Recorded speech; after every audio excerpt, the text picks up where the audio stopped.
Bienvenidos a Dominicans in Tech, el podcast del Ministerio de Industria, Comercio y MIPYMES, donde buscamos contar las historias de los dominicanos que están trazando pautas en el sector de tecnología alrededor del mundo.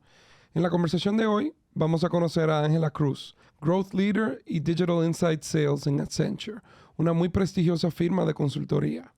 Además, Ángela es miembro y mentora del Hispanic IT Executive Council, una organización de liderazgo para promover hispanos exitosos en el sector de tecnología. Gracias a todos por nueva vez regalarnos de su tiempo. Otra vez, el call to action es buscar el link del email list en los show notes y por favor suscribirse. También recuerden de seguirnos en la plataforma que nos escuchan y nuestro Instagram de @DominicansInTech. Vamos arriba, señores. Bienvenidos a este nuevo episodio de Dominicans in Tech, el podcast. Yo soy Jonathan Burnigal, el director de gabinete del Ministerio de Industria, Comercio y MIPYME, y estoy aquí nueva vez con mis amigos y co-host Michelle Aybar, presidenta del capítulo dominicano de Girls in Tech, y Dion Baez, estratega de mercadeo de artistas en YouTube. Hello, Tech co-host friends. Wow, Tech co-host friends. Estoy como jugando Simon. Le vamos a ir agregando cosas cada vez. ¿Y qué, señores? Feliz viernes. Hola, saludos a todos. Dion, viernes sí hoy. La verdad que la semana pasada grabamos un miércoles.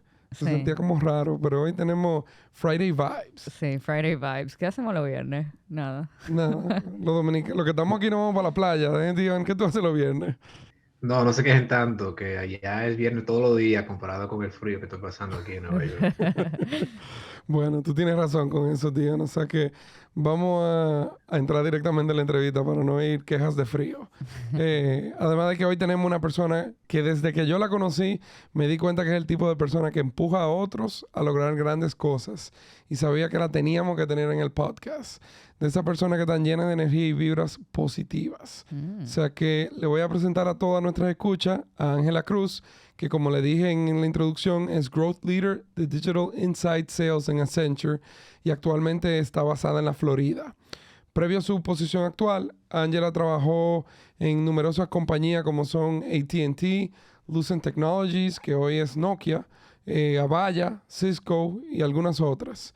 Ángela es ingeniera eléctrica de Middlesex County College, donde fue presidenta del Club de Hispanoamericanos. Finalmente, tenemos el gusto de darle la bienvenida y de poder grabar nuestro episodio, Ángela. Welcome to Dominicans in Tech. Hola, Ángela. Muchísimas gracias. Estoy feliz de por fin estar acá. Desde que escuché el primer podcast, yo decía, wow, me encantaría ser invitada y estoy muy agradecida a Rodolfo Pou por presentarme y a ustedes por darme la oportunidad. Es un placer y un honor. Hey, me gustó ese shout out a Rodolfo Pou. Pero para nosotros de verdad es un gusto tenerte aquí, Ángela. Recuerdo el día que conectamos y fue un fit de una vez en donde lo que teníamos que era ponerle fecha. O sea que llegó ese día y llegó el momento de todo el mundo y nuestras escuchas de conocer a Ángela Cruz. O sea que, como bien dices, Ángela, has escuchado el podcast, nos dijiste antes de que prendiéramos el record button de que eres una fiel seguidora de las que nos gustan. O sea que tú te sabes bien los segmentos. Así que arranquemos con tus raíces dominicanas y cuéntanos de dónde viene Ángela y quién es. Claro que sí, no solo una fiel seguidora, sino una fiel promotora. Eso. Porque a todo el que conozco, ya esté en tech o no, les he pasado la información porque pienso que es importante y muy inspirador escuchar tantas historias y reconocer lo que estamos haciendo bien en el mundo. Muy bien, me encanta. Yo soy de La Vega, nací en un campo de La Vega llamado Barranca. Soy de una familia súper humilde, unos padres amorosísimos, alegres, serviciales y con un impacto en la comunidad de colaboración y de servicio increíble. Me crié en ese campo hasta los 15 años, pero estudiaba en la ciudad de La Vega, en el Colegio Inmaculada Concepción. Yo soy la mayor de 5 hermanos. Básicamente siempre he estado tratando de dar el ejemplo a mis hermanos, ya que creo que es un rol que como cultura siempre se enfatiza. Y básicamente luego de estudiar en La Vega, en la ciudad y regresar al campo todos los días, vivía siempre como en dos mundos, pero dos mundos maravillosos, porque estaba en un colegio de monjas donde siempre se enfatizaba la espiritualidad y la buena educación, la calidad de la educación, y regresaba al campo con mis padres, que eran muy pro educación y pro la superación que los padres que no han tenido oportunidad siempre quieren darle a sus hijos. Qué bonito. Lindo. Yo soy middle child syndrome. Yo sé que ya Yo no soy la hemos hablado mayor. aquí.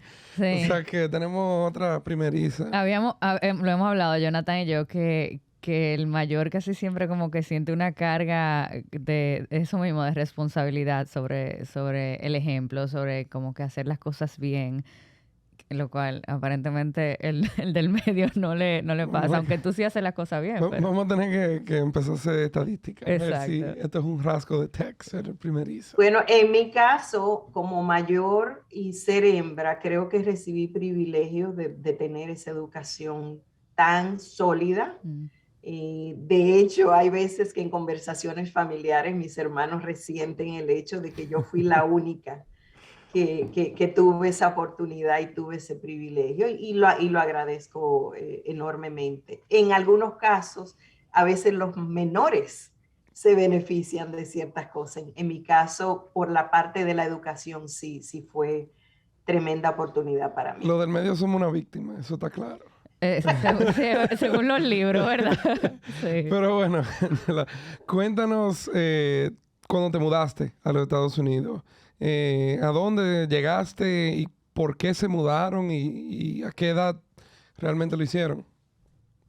Bueno, yo asistía a un colegio que era bastante costoso y mis padres ya no podían pagar. Y yo estaba precisamente en segundo de bachillerato, en una época ya casi graduándome de bachiller, y mi padre anunció un día: ya no puedes ir a colegio católico, no podemos pagarlo, tienes que venir al campo a estudiar. Mi mamá dijo: inaceptable, tengo que buscar la forma de hacer algo diferente porque necesito abrir oportunidades para ti y para tus hermanos. Mi mamá buscó visa de paseo para venir a Estados Unidos, y para ella y yo nada más. Yo estaba cumpliendo 15 años, en esa época fue como, en vez de una fiesta, que la verdad no teníamos dinero para celebrar una fiesta de quinceañera, me trajo a Estados Unidos, y aunque yo sabía en esa época que era con intención de quedarnos, como que no asimilaba, no procesaba el impacto que eso pudiese tener, y el tema de la visa. Y llegamos a Nueva Jersey, a casa de una tía. La razón por la que escogimos ese estado y la ciudad donde llegamos a vivir, a Perth Amboy, fue precisamente porque teníamos familiares ahí. Wow. ¿Y cómo? Hablan un poco más cómo fue ese sentimiento de saber que te iba para quedar, pero como que no lo mentalizabas. O sea, ¿cómo fue esa llegada entonces para ti? O sea, ¿cómo empezaste el colegio de una vez? O sea, ¿cómo fue ese periodo de forma, vamos, no quiero decir formalizar, pero de ya realmente empezar la vida ya versus estoy aquí de visita? Bueno, yo llegué en época de vacaciones, agosto, que todavía no había empezado el año escolar. Cuando llegué fue como que hit me, que me di cuenta de lo que estaba sucediendo. Recuerdo que cuando yo tomé la iniciativa de buscar colegios para inscribirme y mi mamá preguntando también qué hacíamos, dónde me inscribía, porque ya iba a iniciar el tercero de bachillerato y cuarto. Y la gente le decía, pero aquí no se viene a estudiar, aquí se viene a trabajar. Y yo recuerdo que yo estaba como en shock, porque yo decía, yo quiero seguir estudiando. Y mi mamá decía, yo vine a trabajar, ella vino a superarse. Wow. Como era con visa de paseo, que en esa época, bueno, y todavía se consideraba que tú no podías quedarte, mucho menos estudiar, la gente me metía mucho miedo en esa época y decía, ay, ¿y si va a migración? Ay, ¿y si te agarran? Ay, y tal cosa. Y la verdad que yo estaba tan enfocada en mis estudios y en mi superación que en realidad nunca le hice caso a nada de eso. Me inscribí, yo fui sola, me inscribí a la high school con un vecino puertorriqueño, sola en el sentido de que no fui con mi mamá, sino busqué a alguien del vecindario que hablaba inglés y él me llevó y me ayudó a inscribirme. Por fortuna, y hablando de la educación sólida que recibí en el colegio en La Vega, yo sabía algo de inglés. Okay. Yo sabía escribir, sabía leer, pero con todo el que va a un nuevo país y cree que habla el idioma, hasta que te hablan y tú dices, oh my God. Pero estaba adelantada porque podía leer y podía escribir. Y cuando llegué, la única opción era tomar clases ESL, English as a Second Language. Pero las clases que tenían, los cursos que tenían, ya yo los había tomado en la República Dominicana y tuve la valentía a esa corta edad de decir, no, yo no voy a repetir. Yo no voy a repetir, me meto en la clase en inglés, aunque entienda poco. Y así lo hice. Tomé la decisión de mi propia cuenta de arriesgarme a tomar esas clases en inglés y fue una bendición. 2 años después me gradué con honores. Aprendí la parte de conversación bastante rápido y evolucioné bastante en todas las materias avanzadas que ofrecía la high school en ese momento. Así que fue una adaptación que se centró en mis estudios. Mi enfoque fue en estudios y mi mamá, su enfoque fue en trabajo para mantenerme a mí, que vivíamos en una habitación de una tía y luego en varias habitaciones alquiladas de otras personas, y fue un proceso de adaptación más por enfoque educativo. Ahí tú en mi tenías caso. 15 años, ¿verdad? Cuando 15 años. tú dices 15 años. que tú tomaste la decisión de no repetir, que tú fuiste sola.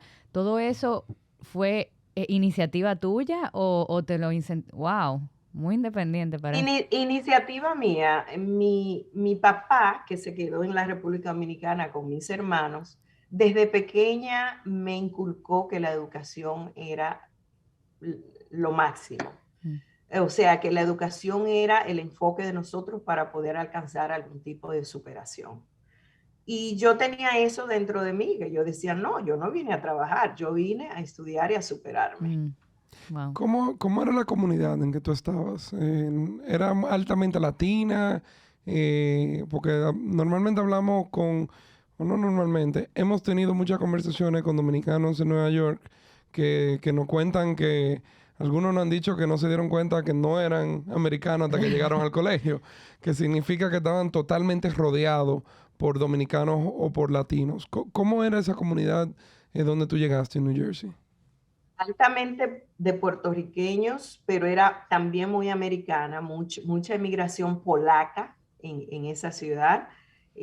Habían pocos dominicanos, 2 o 3 cubanos, pero muchos puertorriqueños con los que en realidad como familia todavía hoy estamos vinculados y como amistades también. ¿Y cómo fue esa adaptación, digamos, social para ti? O sea, esas nuevas culturas y cómo hiciste amistades, vamos a decir, a esa edad. No era muy sociable, porque aunque entendía inglés, tú sabes, bueno, los que han estudiado, que Dian, que creo que se educó acá en high school, saben que está a la época que yo ingresé, que fue junior year, está el prom, está cantidad de actividades que hacen en una high school, están las visitas a las universidades, que yo no hice nada de eso. Yo era acabada de llegar, yo no socializaba, yo no fui a un prom, ni en junior ni en senior, porque ni conocía chicos que me invitaran, no sabía qué era eso. Entonces yo iba como aprendiendo poco a poco y mi enfoque era simplemente aprender inglés y tenía 2 o 3 amigas que estaban en las mismas, así que la asimilación vino ya, yo diría que fue más cuando ingresé a un community college, a una universidad. Pero era muy, muy enfocada era como una hormiguita en lo mío. ¿No tenía sentimiento como de FOMO, como fear of missing out? I didn't know, yo no sabía que me estaba perdiendo.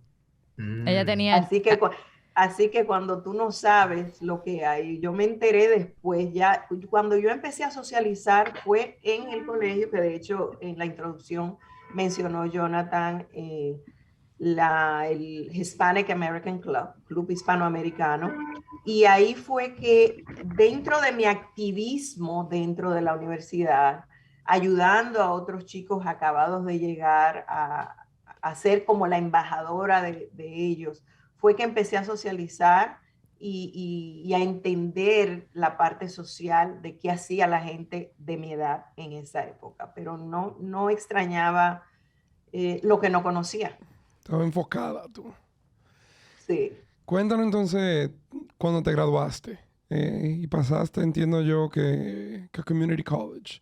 Cuéntanos ya de esa experiencia de haberte, entre comillas, vamos a decir, sobrepasado el bachillerato, esa adaptación. Supongo yo que ya después de 2 años tenías las cosas un poco bajo control y decidiste entonces seguir tus estudios en vez de entrar a trabajar como te habían dicho cuando habías llegado.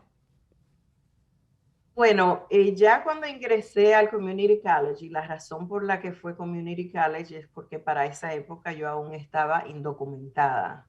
Tenía visa de paseo, pero ya me había quedado, ya automáticamente estaba indocumentada. O sea, para mí era imposible yo pensar en aplicar a una universidad de alta relevancia, un Ivy League School o cualquier otra universidad de 4 años con más prestigio. Y honestamente, yo no sabía la diferencia, yo no sabía que habían tantos tipos de universidades.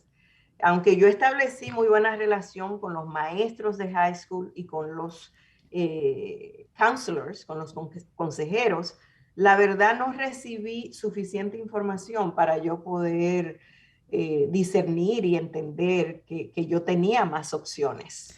Ángela, Eh, ay, perdón que te interrumpa. Y para los jóvenes que nos escuchan, cuéntanos un poquito cuáles son los tipos de universidades y cómo quizás o alguna sugerencia de cómo identificar cuál les conviene a ellos, si tú tienes alguna. Bueno, claro, hay universidades gratuitas que gracias a Dios en Estados Unidos o a muy bajo costo que tenemos esas opciones. Y me parece que aparte del estatus migratorio, tenía que ver también con mi estatus económico en esa Ujú. época.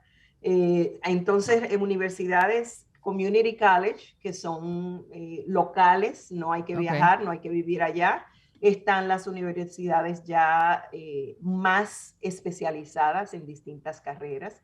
Y yo creo que la forma más fácil de una persona identificar es dependiendo de qué vocación tenga. Ok. Y si es elegible para recibir becas, la situación económica de los padres, pero aún así depende mucho qué desean estudiar, si desean quedarse local o si desean irse a otro estado o a otra ciudad. Entonces es un mundo muy complejo que de hecho la cultura americana se basa mucho en ayudar a los hijos con ese proceso de selección y es parte muy linda de lo que es esa crianza y esa parte de ya ser como el handoff a otra etapa de la vida de los hijos. Yo no tuve esa dicha, yo sola tuve que tomar esas decisiones, pero es un proceso que los padres en Estados Unidos tienen la oportunidad de involucrarse Mm. aunque no sepan el idioma todavía, pero que los hijos sí, y involucrarse en un proceso que es muy bonito y que puede ser muy productivo y clave en la carrera de un hijo o de una hija. Súper interesante. Ángela, yo quiero pararme un segundo con este tema de si se puede hablar de tu estatus migratorio en ese momento. Que entiendo yo que el término como estabas en ese momento es lo que llaman un dreamer. Que están, yo creo que como en un limbo jurídico en Estados Unidos. Exacto. ¿Tú nos puedes contar un poco qué significa eso? Dimensionarnos qué cosas te limitabas en poder hacer por eso y quizás cómo ha ido evolucionando eso en Estados Unidos. Claro que sí. Bueno, Dreamer es un nombre muy lindo que le pusieron, porque lo que sucede es que muchos chicos a los que se les llaman Dreamers han venido a Estados Unidos muy pequeñitos con sus padres. Sus padres lo trajeron y tomaron la decisión por ellos. Ellos no tomaron esa decisión. Y básicamente es un estatus en limbo, lo describiste muy bien, y en el que quizás no tiene la persona todos los beneficios que un gobierno pueda otorgar. Por ejemplo, beneficio de un préstamo estudiantil. Para un dreamer se le hace difícil. Y por eso muchos dreamers terminan en los community college y en universidades de bajo costo porque no tienen los medios.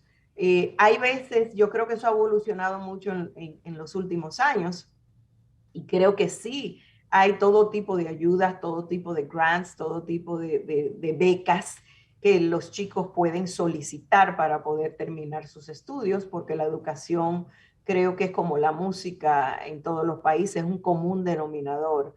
Y hay mucha gente que reconoce la importancia de la educación y aunque del gobierno no puedan recibir un préstamo, sí hay organizaciones que ayudan a estos chicos a lograr sus sueños y a obtener una carrera independientemente del estatus migratorio. En mi caso, solo con la parte de educación y de tener que ir a un community college, que nada en contra de eso, yo recibí la mejor educación posible en esa época. En mi caso, solo en ese sentido, pero nunca me eximí de yo poder salir, de poder disfrutar, de poder buscar cosas que fueran parte de mi integración dentro de la cultura.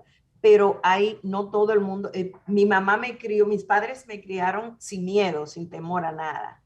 Hay otros padres, quizás de otros países que son más perseguidos, gente de Centroamérica, gente de México, que los padres quizás han tenido malas experiencias y crían a los hijos con ese temor. Entonces, probablemente la experiencia que yo tuve es muy distinta a la que tenga una persona en esa condición de Centroamérica, porque vienen de un entorno cultural y migratorio muy distinto al que yo vine. Y de seguridad, yo creo, porque mucho de de seguridad. Eso, el miedo es que lo devuelvan a un lugar en donde es completamente inseguro.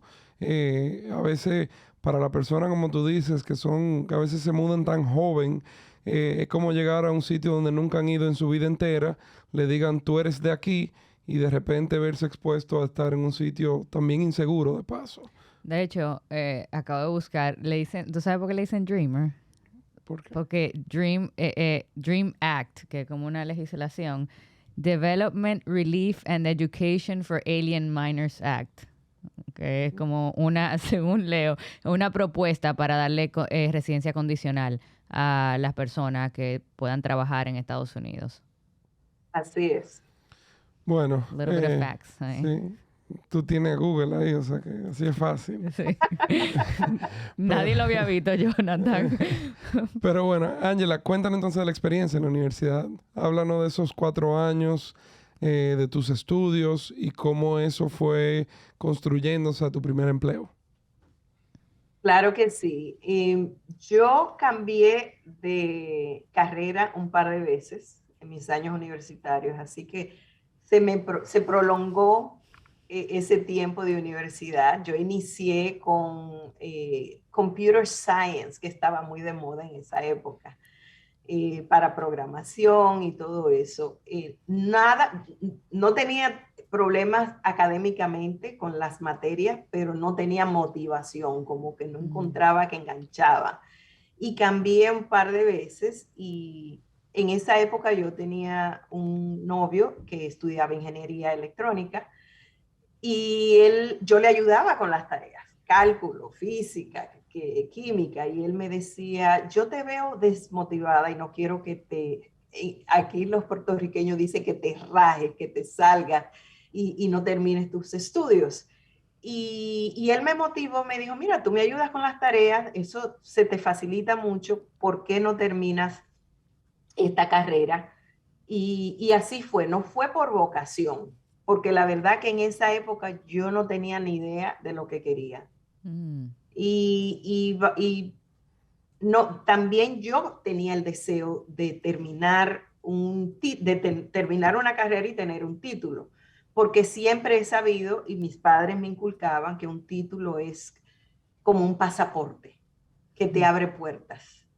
Entonces, pude terminar la carrera, gracias a Dios, y, y mi primer trabajo vino con una pasantía en una empresa global de gran relevancia, que era la más grande de Estados Unidos en esa época, que es AT&T.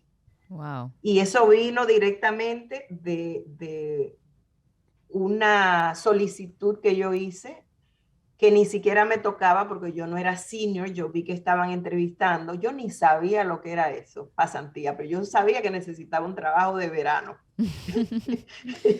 Y yo vi al señor entrevistando en la biblioteca y me dice, le pregunto, ¿tiene plaza para alguien para mí, para un trabajo de verano? Y él me dice, bueno, ¿are you a senior?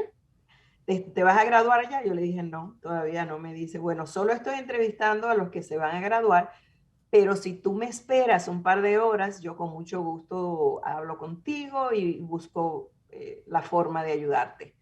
Y bueno, esperé como 4 horas y yo creo que el Wow. Señor le impresionó mi paciencia porque me Wow. senté yo ahí al lado de la casilla privada de como un salón de conferencias, me senté ahí a esperar, estudiaba mientras esperaba y así llegó mi primera oportunidad con AT&T, donde hice una pasantía que fue donde terminé la universidad part-time mientras trabajaba y donde dediqué 14 años de mi carrera. Wow. ¿Qué te hizo quedarte esas 4 horas y no pararte y decir, bueno, voy a intentar en otro sitio? ¿Qué te hizo a ti La que... necesidad. Okay, claro. Necesitaba un trabajo Ujú. y ya yo sabía que lo que era AT&T, ya yo había tenido trabajos de verano que era en fábrica de perfume, en fábrica, o sea, los típicos trabajos de obrera que tiene un inmigrante cuando llega a Estados Unidos, ya en los veranos ya yo había tenido, y yo sabía que eso no era lo que yo quería hacer. Ujú. Entonces, cuando vi el perfil y vi el logo de AT&T en la entrada del conference room, yo dije, wow, aquí es que Aquí es. yo quiero, aquí es. Y bueno, por fortuna me dio oportunidad y fue una experiencia extraordinaria. Extraordinaria. Tuve mentores fabulosos. They embraced me. Sí. Me criaron profesionalmente. Wow. Me gusta esa historia porque yo creo que todos los días más los jóvenes son impacientes en conseguir las cosas. En el caso tuyo, esperar 4 horas para alguien hoy en día puede sentirse como una eternidad, pero la suerte la hace una y la paciencia se repaga sola. O sea qué anécdota, vamos a decir, más valiosa que el que espera, le esperan cosas buenas. ¿No hay algún dicho con ese tema? No me acuerdo. No sé, pero yo por eso pregunté también, porque yo no me imagino, yo creo que yo me hubiese, o sea, pensar en esperar 4 horas. Yo soy una de esas personas impacientes de la que tú hablas. Eso se llama hacer una buena yuca. Eso se llama hacer una buena yuca. Una buena yuca. Y pensando que yo tenía que tomar un autobús para trasladarme, yo no tenía vehículo en esa época.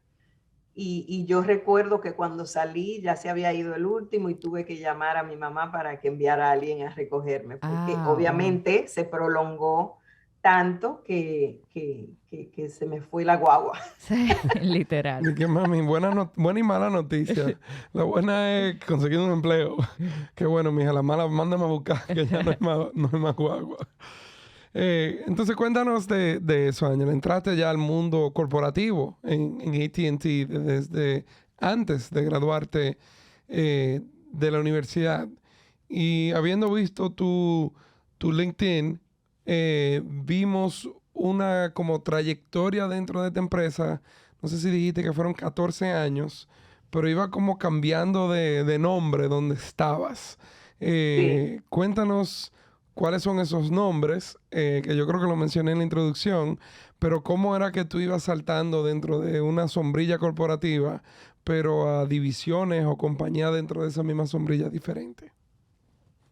Bueno, yo ingresé a AT&T en una división llamada Bell Labs, que es la división de investigación y desarrollo. En esa época era como el día de hoy estar en un Google o estar en YouTube o una empresa muy vanguardista. Se consideraba un privilegio a alguien con un background en ingeniería y tecnología estar en esa empresa. Aprendí muchísimo y ingresé a un grupo de desarrollo de hardware design. No sé cómo traducirlo. Pero en ese departamento yo tuve la oportunidad de tener distintas funciones en la que me ayudaron mucho a entender un proceso de investigación y desarrollo, trabajando con personas brillantes. En esa época se decía que ese edificio donde yo estaba era el Taj Mahal de la tecnología, porque había, y también habían more PhDs than any other building in the US. Wow. Y yo tuve la oportunidad de aprender muchísimo de toda esa gente. Era la única latina siempre dentro de los grupos, pero para mí eso nunca fue un tema de discriminación o de que me detuvieron por nada. Más bien, siempre sentí que me abrían las puertas.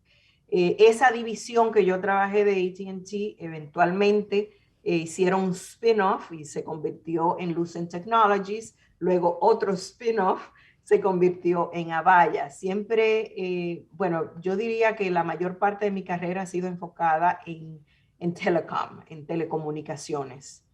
E inició de ahí, no fue por diseño, fue por accidente, eso fue lo que aprendí, ahí fue que me crié profesionalmente y eso me llevó a una serie de asignaciones dentro de distintas empresas que yo diría que un 70% de mi carrera ha sido dedicada al mundo de las telecomunicaciones. Tú dijiste que esos 14 años para ti fueron increíbles, inolvidables. ¿Qué hizo, qué fue lo que lo hizo tan inolvidable? La formación corporativa, la mentoría que tenían instituida como parte del protocolo y el proceso del desarrollo profesional de cada persona, que yo pienso hasta el día de hoy que AT&T, aunque en algunas áreas quizás se haya quedado atrás, pero en términos de cultura corporativa, de cómo tratan a los empleados y las oportunidades que yo recibí de viajar, de conocer, de ser entrenada, fue muy importante para mí y eso yo creo que fue tan formativo para mí como yo hablo de un colegio, no necesariamente católico, pero un colegio privado donde te dan una base y una formación increíble. Tenía personas que estaban muy interesadas en verme progresar y en mi éxito. Y eso lo aprendí muy jovencita en mi carrera y siempre lo agradecí y siempre lo aproveché. Wow. Increíble. Volvemos a ver como la importancia de la mentoría en todas las esferas de la vida profesional, ¿eh? Sí, esas grandes corporaciones también antes hacían mucho como management trainee programs y eran bien instituidos, como se dice Ángela. O sea, antes ellos te reclutaban pensando que te iba a pasar la vida entera ya. O sea, que tú ibas a hacer 40 años en la misma empresa desde que entraste el primer día hasta que te retiras. Cosa que ya yo creo que se ha ido perdiendo un poco y por eso a veces también se pierden esos conceptos de mentoría. Ujú. Porque la gente cambia de trabajo tanto ya que para que vamos a invertir, primero como empresa, en la formación, se convierte un poco en alquilar la persona más que formar la persona. Y después a nivel de persona a persona, o sea, ¿para qué yo voy a invertir en la relación si lo que voy a trabajar con ella 1 o 2 años? Ujú. Sí. Pero Hay algo muy importante, Michelle, regresando al tema de qué fue tan valioso. Era una empresa sumamente diversa. En ese edificio que le llamaban el Taj Mahal, ahí había de todos los países. Y lo que está muy de moda ahora en las empresas que son, se les llaman ERG, Employee Resource Groups, que son como afiliaciones de distintos países, culturas, especializaciones. Eso ya lo tenía instituido AT&T. Wow. Estoy hablando de hace más de 30 años atrás. Entonces, cuando tú aprendes tan jovencita el valor de la diversidad, eso te permite a ti ser más tolerante, tener una mente más abierta, poder fluir mejor dentro de los equipos en cualquier ambiente en el que tú te encuentres. Y te sientes que Así que perteneces, me imagino, que quizás no ese tuviste sentido de pertenencia. que quizás no es la experiencia que ha tenido todo el mundo en el área de tecnología o en cualquier otra área donde ellos puedan ser minoría, que eso es una gran cosa. tengo una pregunta. Así es. Que he aprendido mucho de aquí. Ah, ok. ¿Tú alguna vez sufriste imposter syndrome, Ángela? Sí me ha sucedido en diferentes épocas de mi carrera, no en esa época tan formativa y yo estaba tan jovencita, pero sí lo he sufrido. ¿Te ayudaba el hecho de que tenían esos CRGs? O sea, donde no te sentías como minoría, en donde por lo menos lo que yo he aprendido es que te sientes que no mereces estar ahí porque eres diferente a todos los otros. Bueno, me ha sucedido muy poco y esto quizás suene un poco arrogante, No, pero para mi nada. umbral del merecimiento es muy alto. Eso es Ok. importantísimo. Y yo creo que eso viene mucho de la formación que me dio mi padre. Mi padre falleció hace 20 años, pero uno de los regalos más valiosos y de los recuerdos más lindos que yo tenía era el autoestima, que él me la subía siempre y él estaba tan orgulloso de mí que en realidad yo creo que me merezco todo. Otra cosa es que yo he trabajado duro Ujú. para cada paso de mi vida. Quizás a algunas personas se les facilitan las cosas, pero la verdad que todo lo mío ha sido así. Y yo creo que aparte de tener un umbral de merecimiento alto, es que también cada paso de mi carrera ha sido sudado. Blood, tears and sweat. Claro. Quizás lo dije en el orden equivocado, pero donde he llegado ha sido peleado. ¿Qué tú le dijeras a alguien que tiene el umbral del merecimiento bajo? Yo diría que tú sabes que el ejercicio de prepararme para esta conversación, de yo pensar en qué he hecho en mi vida, en qué he logrado, automáticamente me subió el ánimo, me subió la autoestima, me invadió un sentimiento de orgullo y de accomplishment.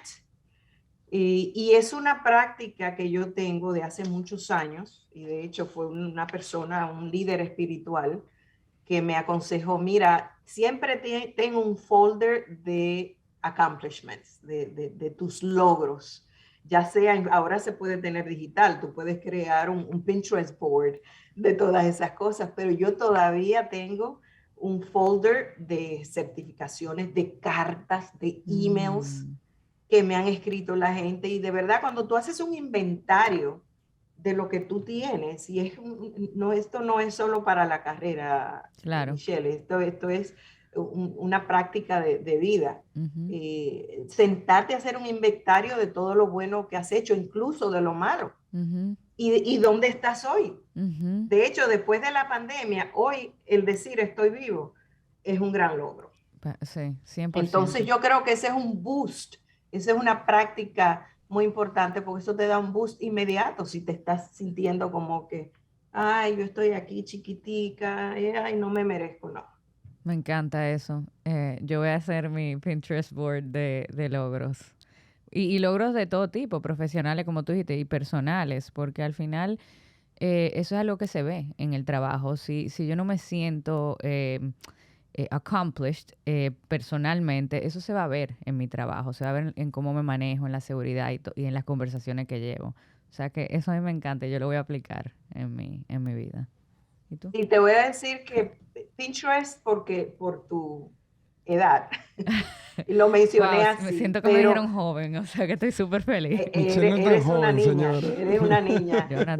Pero déjame decirte que hacerlo también en papel físico también tiene un efecto energético increíble Mm, que te sube. O sea, hacerlo digital está bien, hay cosas que yo la tengo digital, pero ese tipo de cosas, tenerlo como en papel o tocarlo, que sea algo tipo físico, scrapbook. ayuda mucho Lo, energéticamente para tu lo hace de la vida eso va. real, ¿no? Exactamente. IRL le dicen de que in real life, así que le dicen ahora. Yo tuve que buscar eso en Google. La primera vez que yo vi esas 3 letras de que IRL, y yo, ¿qué es eso? Yo nunca lo había escuchado, o sea, que tú eres más De joven nada. que yo. Ángela, vamos, quiero hablar de dónde estás hoy. Lo hablamos yo creo que con Paola Barcácel, cuando ella también venía de una trayectoria de telecomunicaciones a pasar a tecnología, que en un momento u otro en el mundo corporativo y en la vida se convirtió como un blurry line en que si esto es telco o si esto es tecnología, porque se están montadas una sobre la otra.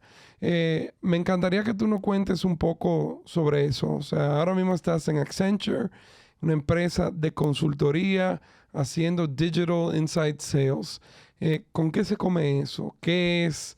¿Y en qué momento dejaste atrás ya las telecomunicaciones para hacer algo un poco más en lleno en tech?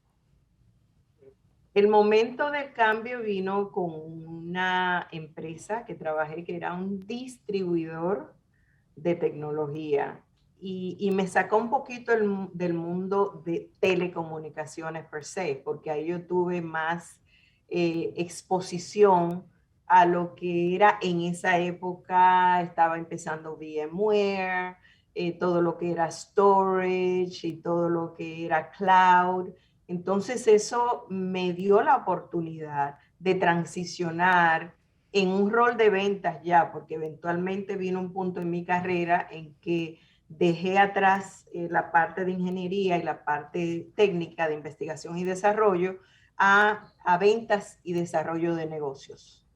Entonces, por los últimos, yo diría 20 años, he estado en ventas y desarrollo de negocios a nivel global, en algunos casos han sido regionales en Latinoamérica o Caribe, pero esas funciones en esa empresa me dieron la oportunidad de aprender la tecnología que rodeaba lo que era telecomunicaciones en esa época. Desarrollé habilidades de ventas para poder, ventas consultivas, para poder posicionar estos proyectos que no solo eran enfocados en una sola solución tecnológica. Uno tenía que entender el entorno completo y la complejidad para poder vender mejor a los clientes que se enfocaron. Yo he manejado clientes en distintas industrias. En los últimos años ha sido mucho relacionado a la hotelería, hospitality, pero también he tenido clientes de gobierno, clientes en medios como por ejemplo Disney, ESPN, ese tipo de empresas. He tenido una variedad de clientes que al yo estar involucrada en proyectos, he tenido exposición a todo lo que es el ecosistema del mundo IT. Entonces, viniendo a Accenture, fast forward, by many years, Accenture, como bien dijiste, es una empresa de consultoría conocida mundialmente por el énfasis en lo que es la transformación digital, todo lo que es innovación. Es también la empresa de mercadeo y de advertising más grande del mundo. Todo lo que es Applied Intelligence, todo eso es una empresa que de verdad me siento muy orgullosa de estar aquí. Si quería terminar mi carrera en una empresa de prestigio donde se aprende mucho, donde están a la vanguardia de todo, pues de verdad que esta es una de ellas. Mi rol en específico tiene que ver con ventas, con toda esa experiencia que traigo de desarrollo de negocio. Una de las áreas que Accenture siempre se ha enfocado mucho es en BPOs, todo lo que es Business Processing Y operación. y operaciones. Entonces, crece mucho Accenture siempre por adquisición. Adquirieron hace año y medio a una empresa que se enfoca en ventas tercerizadas, outsourced sales, llamada N3. Y N3 no era un call center normal de contratar cantidad de gente y trabajar con un script. Es una empresa de 15 años que desarrolló plataformas propietarias para digitalizar todo lo que es una venta, utilizando intelligent conversations y todo lo que es robótica y todo lo que es aprovechando la tecnología en general y toda la innovación para hacer de que un departamento de ventas acelere el crecimiento de una empresa exponencialmente. Entonces, era como un nicho en particular que Accenture no tenía. Okay. Y bueno, ahora ofrecemos ventas, Sales as a Service. Qué interesante. Accenture ahora, aparte de los BPOs, aparte de consultoría y estrategia, puede ofrecer un servicio de ventas tercerizadas a sus clientes. Antes de ser adquirido, ya esta empresa pequeña, N3, tenía presencia mundialmente en más de 23 países, daba servicios en 55 idiomas.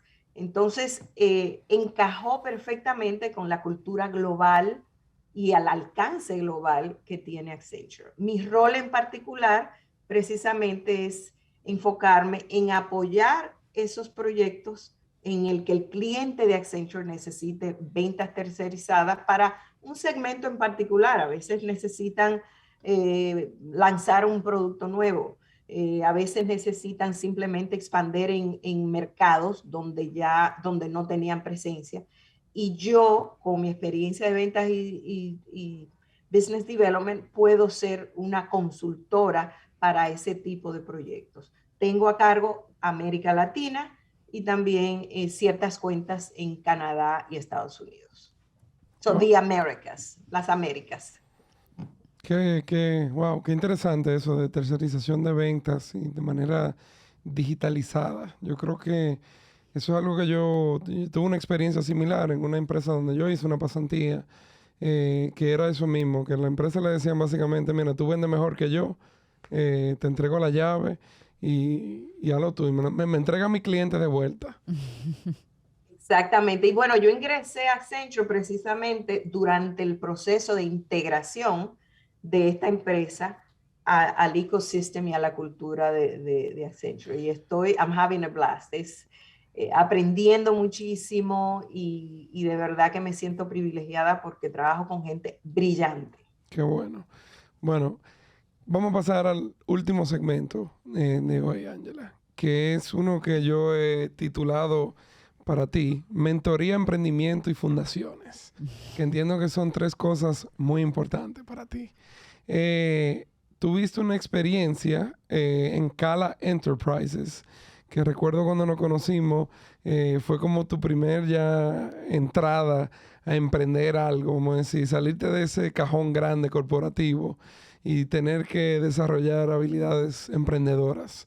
Cuéntanos qué es Cala Enterprises o qué era y cuál fue esa experiencia y cómo fue que se desenvolvió. Claro que sí. Bueno, Ismael Cala, es un comunicador muy conocido. Él fue un host de un programa de CNN en español quien con el tiempo fue transformándose personalmente y se convirtió como en un líder de transformación, ya sea personal, corporativa, y empezó a escribir libros y a hacer charlas, viajes, conferencias. Yo siempre lo admiré como comunicador y cuando inició esa otra etapa en su carrera, pues yo me uní a esa tribu con los viajes, con las charlas y eso. Y hubo un momento que yo estaba en una transición profesional también, porque como les dije al principio, fui impactada por cambios corporativos. Cuando fui de una empresa a otra fue porque eliminaron mi posición, bla, bla, bla. Entonces ya estaba como un poco cansada de eso y quería tratar algo nuevo. Le propuse un proyecto a Ismael Cala sobre formar un proyecto de membresía que le permitiera a toda esa gente, miles de personas que lo siguen en Latinoamérica, aprovechar un proceso de formación, pero no orientado necesariamente a una parte espiritual que él maneja muy bien, sino más bien de liderazgo. Y así nació el Círculo de Influencia, un programa de formación, de acompañamiento y de membresía que yo fui cofundadora con Ismael y lo dirigí por 2 años para él.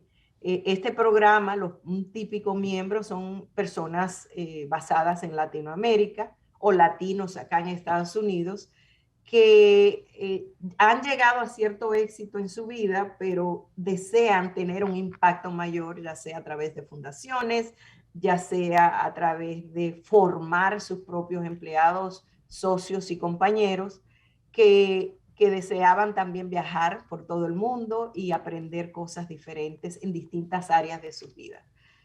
Ha sido un programa muy exitoso, todavía está vigente y lo lleva Ismael muy bien. Y fue una experiencia riquísima porque en este proceso yo también tomé una certificación de coaching, de liderazgo y profesional. Entonces todo eso como que se complementó con el pivot, o sea, el shift que yo quería hacer en mi vida, el cambio que yo quería lograr en mi vida personal. Y fue un proyecto hermoso, muy exitoso económicamente y en términos de impacto para sus miembros. Y la verdad que fue una linda experiencia para mí. Wow, me encanta. Y creo que, supongo que te vino full circle el tema de mentoría. O sea, te fuiste preparando lo que tú hace unos minutos no contabas, que fue algo fundamental en tu carrera. Ha sido fundamental en mi carrera, ha sido fundamental en mi vida, en todos los temas personales que he tenido. La mentoría yo pienso que es indispensable en cualquier entorno. Qué bueno. Durante este tiempo, está leyendo muchos libros. Antes estaba hablando de manifestation y cosas así, pero quería saber si nos puedes dar un consejo sobre cuáles libros los oyentes pueden a leer para ayudarlos en su carrera. Bueno, yo leo de todo un poco, pero en los últimos años me he concentrado más en temas de desarrollo personal. Leo muchos libros de Deepak Chopra, de Mary Ann Williamson, porque siempre combina la parte espiritual y de bienestar personal, que es imprescindible en cualquier etapa de nuestras vidas. Y no te podría decir uno en particular, pero por ejemplo, John Maxwell, que en términos de liderazgo es alguien a quien admiro grandemente. Leadership fue uno de los últimos de él que yo leí y de cómo ha cambiado, quizás el liderazgo tiene fundamentos muy básicos, pero en realidad el líder ha tenido que cambiar a través de los años y cómo se mide la eficiencia o eficacia, no recuerdo cómo se dice esa palabra, de un líder en esta época donde hay tantos factores mundiales y lo que era un líder anteriormente. Así que ese ha tenido un gran impacto porque me identifico mucho con todos esos cambios a través de los años, con todo lo que él describe en ese libro. Wow. Qué bien. Ahora, Ángela, cuéntanos de tu etapa emprendedora consultora durante el COVID, que fue una cosa que recuerdo cuando nos conocimos, me hablaste mucho de eso y creo que fuera interesante que le cuentes a la escucha lo que fue esa pequeña pausa que te tomaste. Esta fue una pausa interesante porque debido a la pandemia fue que terminó mi vínculo laboral con Ismael Cala y con el Círculo, porque dependía mucho de viajes ese programa.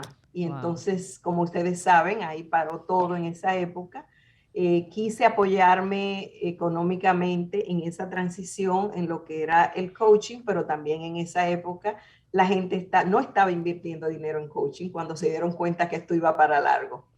Entonces, de voluntaria empecé a entrenar a las personas de pequeños negocios y a individuos con tecnologías de colaboración, como lo es Zoom, como lo es Teams, son muchas otras plataformas que, si ustedes recuerdan, en esa época el que no estaba en tecnología como nosotros no conocía que era nada de eso.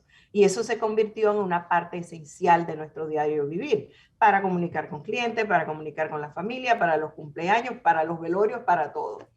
Yo tomé esa iniciativa especialmente con mujeres y yo adiestré a más de 500 personas en esa época con el uso de estas plataformas para que pudieran sobrevivir con sus negocios. Eso fue gratuito, eso fue un servicio a la comunidad. Pero a raíz de eso, tengo una socia con uno de mis emprendimientos que se llama LeaderNet Global. Ella está en Nueva York, Armida Peña, también una dominicana emprendedora en Nueva York, en la cual vimos que nuestra gente estaba sufriendo por la falta de información, deseosos de aprender porque estaba todo el mundo en confinamiento. Y creamos a LeaderNet Global, que es básicamente como similar a lo que creé para Ismael Cala, pero esto más enfocado en empoderar a estas personas con información necesaria para ellos funcionar. Por ejemplo, habían personas que ella estaba ayudando en Nueva York que no sabían, si ustedes recuerdan, el gobierno americano ofreció cantidad de incentivos a individuales y también a empresas. Muchas de esas personas no sabían ni cómo llenar esos formularios. Y no era por la falta de inglés, del idioma, era porque no tenían esa formación. Entonces ella y yo nos unimos y dijimos, bueno, Ángela con la formación corporativa que tiene de mentoría, también todos los cursos que ha tomado en toda su carrera, y ella con sus negocios que tiene en Nueva York, pensamos que era una buena mezcla entre su experiencia y la mía para poder ayudar a este grupo. Hoy es un grupo internacional que cuenta con una cantidad de miembros, no solo en Estados Unidos, sino en diferentes países. Y también ofrecemos consultoría de liderazgo, comunicación, productividad, diferentes cosas a estas personas que no han tenido la dicha ni la formación que nosotros hemos tenido. Y ha sido muy exitoso y muy gratificante para nosotras porque es a muy bajo costo la membresía, pero sentimos que estamos dando algo que está empoderando a nuestras comunidades a llevar mejor sus negocios, a aprender más de cómo balancear sus vidas, cómo balancear sus finanzas y cómo comunicarse mejor, etcétera, etcétera. Así que estoy muy feliz porque eso me da la oportunidad de dar, to give back, de dar servicio a mi comunidad. ¿Cómo se llama? Recuérdanos de nuevo. LeaderNet Global. LeaderNet Global. Y tengo entendido que, voy a hacer yo la pregunta, que tú también tienes una pasión de servir en las fundaciones que tú apoyas. Cuéntanos un poquito sobre eso, de cuáles son y a qué se dedican. Bueno, apoyo varias fundaciones porque siempre yo pienso que la mejor forma de yo dar gracias a Dios por tanto es yo dar a mi comunidad. pero busco organizaciones que ofrezcan programas de ayuda a comunidades que yo apoyo. Por ejemplo, a mujeres, a adolescentes y a niños. Hay una de ellas que se llama Casimiro Global Foundation, que es liderada por un dominicano, un gran amigo, criado en Nueva York. Y esa se enfoca mucho en enseñar a los jóvenes a buscar su pasión, a temas de emprendeduría y a temas de educación financiera desde jovencitos. Ese es un programa global. Aquí localmente donde yo vivo, yo siempre trato de colaborar. Y también tiene un spin-off para niñas. Yo sé que tú manejas Girls in Tech. Sí. Y ese spin-off de ese programa ahora se llama Ella, y te mando información offline para que lo conozcas, Porfa. que está enfocado precisamente en jovencitas, para que abran sus horizontes y piensen en su pasión, qué le apasiona. Ustedes saben que nuestros padres nos dicen estudia, gradúate y ve a trabajar para otro. Entonces estos programas son más como encuentra cuál es tu pasión desde muy jovencita para que tú puedas crear lo que tú quieres en el futuro para ti. Claro. Tengo otra organización que apoyo que tiene que ver con la comunidad dominicana aquí en el sur de la Florida. Los que han venido a Miami, que conocen a la pequeña Habana. Bueno, hay un barrio dominicano también llamado A La Pata. Estoy con una chica, Mileika Burgos, que dirige un programa espectacular que tiene que ver con desarrollo económico de la comunidad y de cómo convertirla culturalmente en una pequeña Habana. Wow. Y por último, hay muchas otras más, es con la doctora Bello Burgos, dominicana de aquí de Miami, que tiene un programa de salud dental para los niños, y en ese programa vamos a la República Dominicana. Bueno, va el grupo de doctores, yo no, pero yo ayudo con la parte de fundraising y de recaudar fondos acá en la ciudad de Miami. Es mi forma de mantenerme motivada y mi forma de poder siempre estar conectada y vinculada con la comunidad. ¿Cuántas horas tiene tu día, Ángela? Tú también tienes 24 horas. Bueno, honestamente, estos no son colaboraciones de diarias. Claro. A veces uno colabora con ideas, a veces que eso no es todo el tiempo, a veces uno colabora con ciertas actividades, y lo importante es colaborar, aunque sea con distintas cosas. No necesariamente se traduce a tiempo, Jonathan. Así es. Eso es bueno que todo el mundo... Vamos a tener que hacer un parte 2, porque yo tenía tantas preguntas, pero sé que ya estamos fuera del tiempo. Te vendo una de las rapid fire de preguntas. Bueno, espérate. Mierda, I have to be very quick. Vamos. Speaking of rapid fire. Vamos a pasar... Brought to you by YouTube. Vamos, Ángela, a pasar rapid fire de una vez para poder darle cierre a esto. Tú sabes, son una serie de preguntas y respondes lo primero que te venga a la mente. La primera es una que no le hemos hecho a nadie en tech. Cosas raras. ¿Tú eres Mac o PC? Mac. iOS o Android? iOS. Okay, we've got an Apple follower aquí. Sorry, Dion. Sorry. Yo creo que por eso no se había hecho la pregunta antes. ¿Te criaron como aguilucha en La Vega? Sí. Okay. Pero llegando a Estados Unidos, yo sigo a todos los equipos donde hayan dominicanos. Esa respuesta fue ya media política tuya. ¿Tu canción favorita? Me encanta Gilberto Santa Rosa, porque soy muy salsera. Juan Luis Guerra también. Pero todas las canciones de él, pero especialmente una, que no recuerdo el título completo, pero es algo de ella. Ajá. Pero es my go-to a happy place song. Qué chévere. Me enamoro de ella, nos dicen aquí. ¿Será Sí. esa? A mí me encanta Gilberto Santa Rosa también. Sí. Última pregunta. Y esto ya más que una pregunta, es una recomendación. ¿Lugar favorito para comer en La Vega? Ay, esa está difícil. Una, porque no voy con tanta frecuencia como me gustaría. Y dos, porque I'm a foodie. Me encanta, y yo como de todo, y cualquier chinchorro que haya, A mí me encanta el lechón asado en una parada, en cualquier lugar, en la autopista en La Vega. Honestamente, el Naranjo es un lugar que visito mucho en La Vega, pero hay cantidad de lugares que me encantan. Perfecto. Bueno, cuando venga no vas a ayudar a explorar el Naranjo, pues a comer. Claro que sí, me encantaría. Bueno, Ángela, con eso ya pasamos a la última parte, en donde viene siendo darte la oportunidad, pedirte realmente que nos despidas a la audiencia con un mensaje motivacional para poder motivar a más dominicanos a entrar en el mundo de la tecnología. O sea que el micrófono es tuyo. Gracias.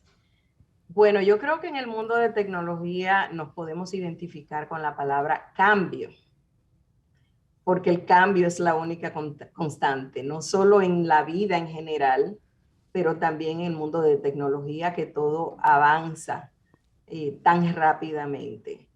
Y creo que también la pandemia nos enseñó a abrazar el cambio. Esa ha sido una de las áreas en la que yo he navegado bien en mi vida y es lo que me ha ayudado a ser exitosa. Yo creo que debemos de ser agentes de cambios en nuestras comunidades, en todo el sentido de la palabra. Y cuando digo comunidades, familia, amigos, empresa, emprendimientos y colectivamente. Y un buen líder siempre está impulsando cambio en sus organizaciones y también personalmente. Entonces, básicamente, navegar fácilmente, porque aunque los cambios no siempre traen algo que sea aparentemente positivo al principio, siempre traen un aprendizaje. Y la vida se trata de aprender y evolucionar. Así que abrazar el cambio, porque es donde está el crecimiento que nos da el aprendizaje. Importante. Que me gustó mucho el mensaje. Ángela, de verdad, mil gracias por tu interés en realmente venir al podcast, regalarnos de tu tiempo. Tú eres del tipo de persona que también nos ha hecho introducciones muy valiosas de personas que vendrán en el futuro al podcast y que nos ayudan con iniciativas que llevamos offline para poder seguir en esta misión de los dominicanos en tecnología. O sea que, de verdad, nueva vez, gracias y qué placer tenerte. Placer fue mío, un gran honor. Les deseo éxito rotundo con el podcast y con todos los proyectos que sé que cada uno de ustedes tiene. Ay, gracias. Gracias. Y gracias a todos por acompañarnos en este nuevo episodio de Dominicans in Tech, que es una iniciativa del Ministerio de Industria, Comercio y MIPYMES para contar historias inspiradoras de dominicanos que abren paso en la industria de tecnología alrededor del mundo. Gracias a todo el equipo que hace posible este podcast, Pitahaya Studios, así como la Dirección de Comunicación del Ministerio de Industria, Comercio y MIPYMES. Recuerda que puedes escucharnos a través de Spotify, Apple Podcasts y YouTube y seguirnos en nuestras redes sociales @DominicansInTech. Hasta el próximo episodio.